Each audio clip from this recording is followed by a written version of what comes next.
வணக்கம். Welcome to life horoscope. வக்ரசனி பெயர்ச்சி பலன்கள். இது பெயர்ச்சி கிடையாது, வக்ரசனி. வக்ரசனின்னா ஏற்கனவே சனி பெயர்ச்சி நடந்திருக்கு. அது வருஷம் வருஷம் வக்ரம் அடையும். 4.5 மாதம் எப்பவுமே சனி வக்ரம் அடைஞ்சால் 4.5 மாதம். இந்த முறை ஜூன் மாதம் 29லிருந்து நவம்பர் மாதம் 15ஆம் தேதி வரைக்கும். So July, August, September, October, November 15 கிட்டத்தட்ட 4.5 மாதம். June 29 starting. வீடியோ தயவு செஞ்சு என்னுடைய தாழ்மையான வேண்டுகோள் ஃபுல்லாக பாருங்கள். எல்லா வீடியோலையுமே ஒரு ஓப்பனிங்கில் ஒரு இன்ட்ரடக்ஷன் இப்போ நான் சொல்கிறேன். அது எந்த வீடியோ பேச போகிறேன், அது எவ்வளோ நாள் என்னன்றது டியூரேஷனை பற்றி பேசுகிறோம். வீடியோட எண்டில், அதாவது உங்கள் ராசியை முடிஞ்ச உடனே அதை பற்றின விளக்கங்களை கொடுக்குறோம். இந்த சனி வக்ர பயிற்சி எப்படி உங்களுக்கு பொருந்தும், ராசிக்கு பொருந்துமா, லக்னத்துக்கு பொருந்துமா, எப்படி உங்கள் பர்த் சார்ட்டை கனெக்ட் பண்ணி பார்க்குறது, எல்லா கிளாரிட்டியும் கொடுக்குறோம். ஃபுல் வீடியோ பார்த்தீங்கன்னா உங்களுக்கு புரியும். ஸோ தயவுசெய்து என்னோட தாழ்மையான வேண்டுகோள், சப்ஸ்கிரைப் பண்ணாதவங்க பண்ணிக்கோங்க. உங்கள் நண்பரோட ஒருவரோடு ஷேர் பண்ணுங்கள். அஸ்ட்ராலஜி தொடர்ந்து நான் பண்ணுறதுக்கு ஒரே நோக்கம், இது ஃபோர்காஸ்ட் பண்ணுறோம். அடுத்தடுத்து இது நடக்க போகுது, நிகழ்வு நடக்க போகுது. அது எப்படி நம்ம லைஃப்பில் இம்பேக்ட் பண்ணோம், என்னென்ன சேஞ்சஸை கொடுக்கும். நான் சொல்கிற மெசேஜ் லைஃப் கிடையாது. நான் சொல்கிற மெசேஜ் உங்கள் லைஃப்பில் சின்னதாக ஏதாவது ஒரு நல்லது அல்லது ஒரு கெட்டது நல்லது இதெல்லாம் கலந்தது தான் வாழ்க்கை. அதில் ஏதாவது ஒரு மாற்றங்களை செய்ய முடியும், இல்லை கொஞ்சம் சேஃபாக இருக்க முடியும், இல்லை அந்த டைமை அவாய்ட் பண்ண முடியும், இல்லை அந்த டைமை ஆக்டிவேட் பண்ண முடியும். அதோட நம்பிக்கையில் தான் அதை கொடுக்குறேன். ஸோ தொடர்ந்து கொடுக்கறதுடைய நோக்கம் இதுதான். ஸோ தொடர்ந்து லைஃப் ஹாரோஸ்கோப்பை ஆதரிச்சதுக்கு என்னுடைய மனமார்ந்த நன்றி.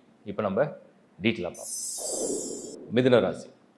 மிதுனத்தை பொறுத்த வரைக்கும் இந்த சனி வக்ர காலம் ஃபேவரபுளாக இருக்குமா? ஏன்னா நிறைய பேருக்கு அந்த எதிர்பார்ப்பு இருக்குது. மிதுனம் ரொம்ப அடி வாங்கின பிறகு இப்போ தான் அந்த அஷ்டம சனிலாம் கடந்து கொஞ்சம் அப்படியே பாசிட்டிவாக போகும்போது இப்போ குரு கரெக்டாக 12, ராகு மட்டும் கொஞ்சம் ஃபேவராக இருக்கார்.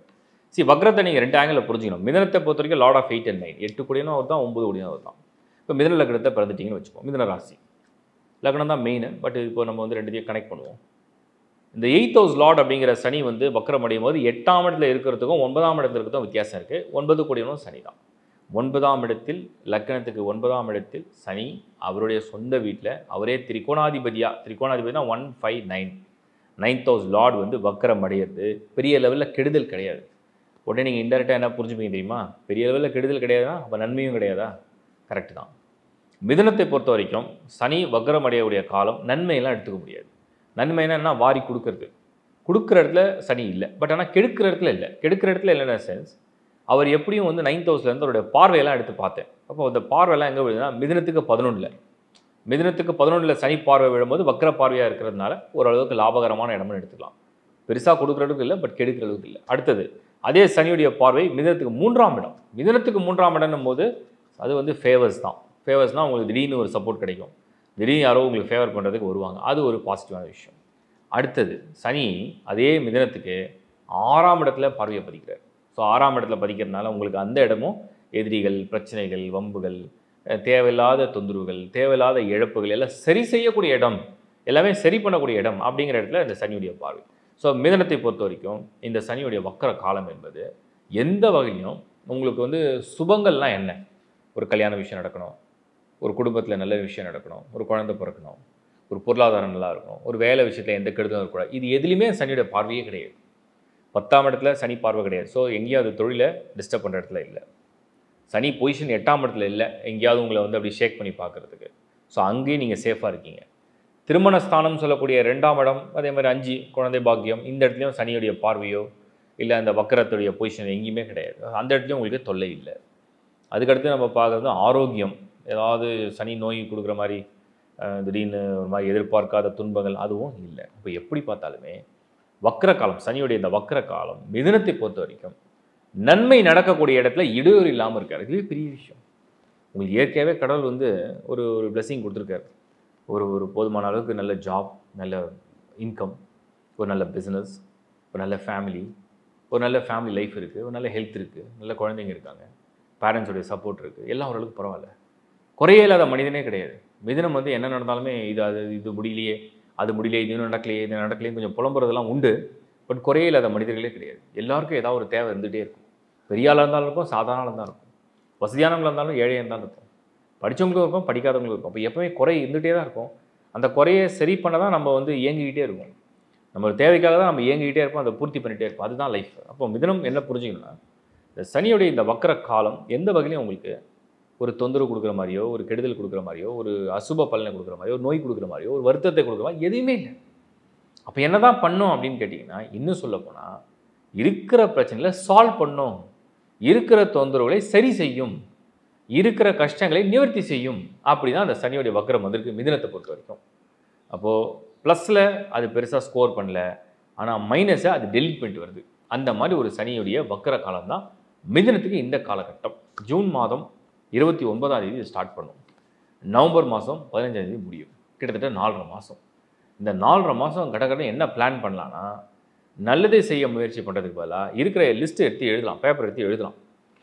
எனக்கு இவ்வளோ கடன் இருக்குது, எனக்கு இவ்வளோ பிரச்சனைகள் இருக்குது, எனக்கு இவ்வளோ மனசு கஷ்டம் இருக்குது, எனக்கு இவங்களோட மனஸ்தாபம் இருக்குது, இப்படின்னு சொல்லி நிறைய எழுதலாம். அதெல்லாம் எழுதி ஒன்று ஒன்றா சால்வ் பண்ணலாம். அதுதான் வக்ர காலம். வக்ர காலத்தை எல்லா துன்பங்களையும் எல்லா துயரங்களையும் சரி செய்து கொள்ளக்கூடிய நல்ல மாதமாக, நல்ல காலங்களாக பயன்படுத்திங்க. வாழ்த்துக்கள். இந்த வீடியோடைய கண்டினியூஷன் இப்போ ஃபுல்லாக பார்த்துருங்க. நான் கிளாரிட்டி கொடுத்துட்றேன். முதல்ல வக்ரம்னா என்ன? எல்லாம் வக்ரம்னா என்னென்னா பின்னாடி நகருது, ஒரு கிரகம் வந்து பின்னாடி நகருதுன்னு சொல்கிறாங்க. பின்னாடிலாம் நகராது. ஒரு சர்டன் டிகிரியில் வந்து பிளானட்டுடைய மூவ்மெண்ட்ஸ்லாம் அப்படி பார்க்கும்போது இது வந்து இப்போ விஞ்ஞானபூர்வமாகவும் அதை கண்டுபிடிக்கிறாங்க. ஸோ சர்டன் டிகிரியில் வந்து இந்த கிரகங்கள் நகர நகர நகர ஒரு ஆங்கிளில் பார்க்கும்போது அது பின்னாடி நகர மாதிரி தெரியும். ஆனால் அது பின்னாடி நகரது இல்லை. அப்படி அது ஸ்லோ பண்ணிடும். அதோடைய மூவ்மெண்ட் வந்து அந்த ஸ்பீட் இருக்கு இல்லையா, அதை ஸ்லோ பண்ணும்போது அது பின்னாடி நகர மாதிரி தெரியும். அவ்வளோதான் வித்தியாசம். அதனால் அந்த வக்ரம்னா அந்த அதாவது ஏதோ ஒரு விஷயம் வந்து ஒரு ஃப்ளோவில் வருது, அந்த ஃப்ளோ திடீர்னு கட் ஆச்சுன்னா, திடீர்னு அந்த எனர்ஜி பாஸ் பண்ணுறது குறைஞ்சதுன்னா அதில் ஒரு ரியாக்ஷன் நடக்கல. அதுதான் வக்ரம். ஸோ வக்ரத்தை தெளிவாக புரிஞ்சுங்க. ஒன்று. ரெண்டாவது, சனி வந்து ஒரு அசுபக்கோள், இயற்கையாக வந்து ஒரு அசுபர். யாருக்கெல்லாம் ஒரு நன்மை செய்வார் அப்படின்னு கேட்டிங்கன்னா, கேந்திரம்னா 1 4 7 10 1 4 7 10 உங்கள் ராசி உங்கள் லக்னத்துக்கு 1 4 7 10க்கு அசுப வீடாக சனி வரணும். அசுப வீடாக வந்துருச்சுன்னா அவங்களுக்கு நன்மையை செய்வார். இது ரெண்டாவது விஷயம். மூணாவது, சனி தசை நடக்குதா முதல்ல உறுதிப்படுத்துங்க. சனி தசை நடக்கிறவங்களுக்கு தான் இந்த வக்ர காலம் என்பது முழுமையாக அவங்களை இன்ஃப்ளூயன்ஸ் பண்ணும். சனி தசை நடக்காதவங்களுக்கு வெறும் 15லேருந்து 20% தான். அதுவே ஹை. சனி வந்து ஒரு என்ன சொல்ல மோஸ்ட் டாமினேட்டிங் பிளானட்னால வந்து நான் மேக்ஸிமம் பர்சன்டேஜ் கொடுக்குறேன்.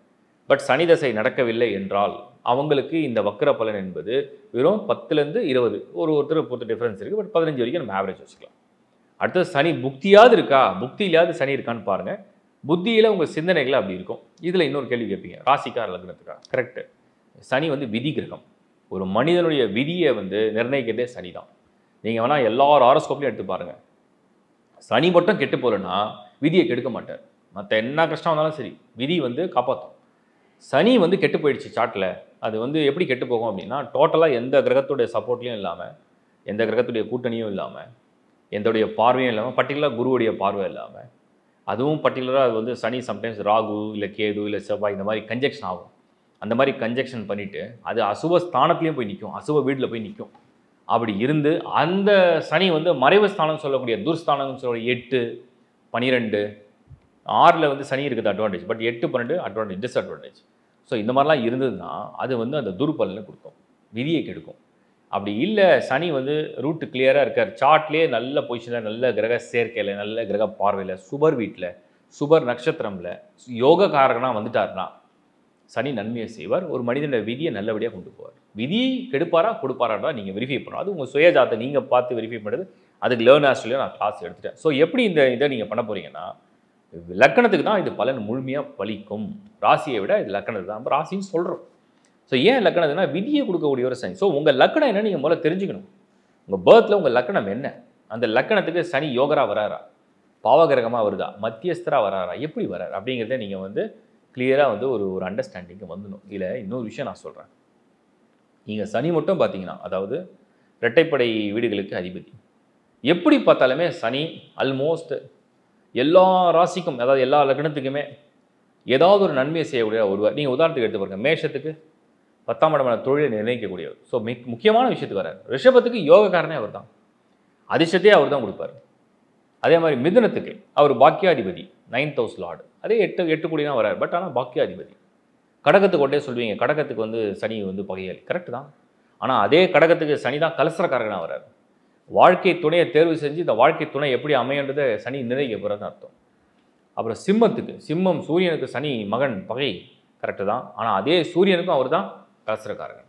ஸோ அதாவது அரச குடும்பம்னு சொல்கிறோம். அரச குடும்பம்னா ஒரு ராஜா ராணி, அந்த மாதிரி வீடுகள் தான் சூரிய சந்திர வீடுகள். கடகமும் சிம்மமும் பார்த்திங்கன்னா அரசர்கள் சம்மந்தப்பட்டது, அரசு சம்மந்தப்பட்டது. அப்போது வந்து அந்த காலத்தில் வந்து ராஜா ராணியாக அது சூரிய சந்திரர்கள். அதுக்கு நேர் எதிர இருக்கக்கூடிய தான் சனி. ஆனாலும் அந்த சனி அவர்களுக்கு வாழ்க்கை துணை சம்மந்தப்படுது. அப்போ அந்த இடத்துல ரொம்ப முக்கியமாக ரோல் ப்ளே பண்ணும். அது ரொம்ப கவனமாக வாழ்க்கை துணை தான் எவங்கவங்க எதுக்கு கேர்ஃபுல்லாக இருக்கணுன்றதுக்காக சொல்கிறேன். கன்னியை பொறுத்த வரைக்கும் சனி யோகக்காரர்கள், துலாமுக்கு முழுமையான யோகக்காரர்கள். அப்புறம் விருச்சிகம் எடுத்தீங்கன்னா 4 கூடியவன், 4 கூடியவன் அசுபராக வர்றார். ஒரு மனிதன் சுகமாக இருக்கணுமா சுகம் இல்லாமல் இருக்கணுமா சனி டிசைட் பண்ணுவார். அது விருச்சிகத்துக்கு. தனுசு எடுத்து பாருங்கள், குரு தானே, அதுக்கு சனி என்ன, சனி தான் உங்களுக்கு குடும்பம், உங்களுடைய தனம், அது மூலிமா தான் கிடைக்குது. அப்போ சனி எவ்வளோ பேர் ரோல் ப்ளே பண்ணாரு. மகரம் கும்பத்துக்கு அவங்களே தான் அதிபதி, சனி தான் லக்னாதிபதியே. ஸோ அவங்க விதி அவங்களே டிசைட் பண்ணுற மாதிரி வச்சுக்கலேன். மீனம், சனி தான் லாபம் கொடுப்பார். லாபம் கொடுக்குறாரா விரயம் கொடுக்குறாரா என்னென்னு சனி எப்படி பார்த்தாலுமே எல்லா லக்னத்துக்குமே அந்த விதியில் ஏதோ ஒன்று விளையாடுவார். அது கரெக்டாக நீங்கள் புரிஞ்சுங்க. ஸோ முதல்ல நீங்கள் கன்ஃபார்ம் பண்ண வேண்டியது சனி தசை நடக்குதா, சனி புத்தி நடக்குதா, சனியோடைய இன்ஃப்ளூயன்ஸ் எவ்வளோ இருக்குது உங்கள் பர்த் சார்ட்டில். அதுக்கப்புறம் உங்களுக்கு சனி யோகக்காரனா உங்கள் ஜனன ஜாதகத்தில் சனி யோகமாக இருக்காரா, இதெல்லாம் வெரிஃபை பண்ணி இந்த வக்ர பலனை நீங்கள் புரிஞ்சுக்க பாருங்கள். ஸோ ஒவ்வொரு ராசிக்கும் தனித்தனியாக அதில் பாசிட்டிவ் நெகட்டிவ் என்ன ப்ளஸ் என்ன மைனஸ் எப்படி அதை அட்ஜஸ்ட் பண்ணலாம் அதெல்லாம் கொடுத்துருக்கேன். அதை இந்த வீடியோ ஃபுல்லாக பார்த்தீங்கன்னா உங்களுக்கு ஐடியா கிடைக்கும். உங்கள் பர்த் சார்ட் ஜென்ரேட் பண்ணி கிளியராக பார்க்கணும்னு நினைக்கிறவங்க lifehoroscope.in அப்படிங்கிற வெப்சைட்டில் உங்கள் சார்ட்டை நீங்கள் அப்ளை பண்ணி எடுத்துக்க முடியும். அதர் சர்வீசஸ் ஆல்சோ நான் ஆட் பண்ணியிருக்கேன். அதுக்கும் தனியாக வீடியோ பண்ணிவிட்டேன். அந்த சர்வீஸ்லாம் எப்படி இருக்கணும் வீடியோ பார்த்து கிளிக் பண்ணிவிட்டு அப்ளை பண்ணிங்க. தேங்க்ஸ் ஃபார் வாட்சிங் லைஃப் ஹாரோஸ்கோப். தொடர்ந்து உங்களுடைய ஆதரவுக்கு என்னுடைய மனமார்ந்த நன்றி. மீண்டும் இதை நிறைய சப்ஸ்கிரைப் பண்ணிக்கங்க. உங்கள் நண்பர்கள் உறவுகள்லாம் ஷேர் பண்ணுங்கள். மறுபடியும் உங்களை சந்திக்கிறேன். Bye from Shankar Narayan. வணக்கம்.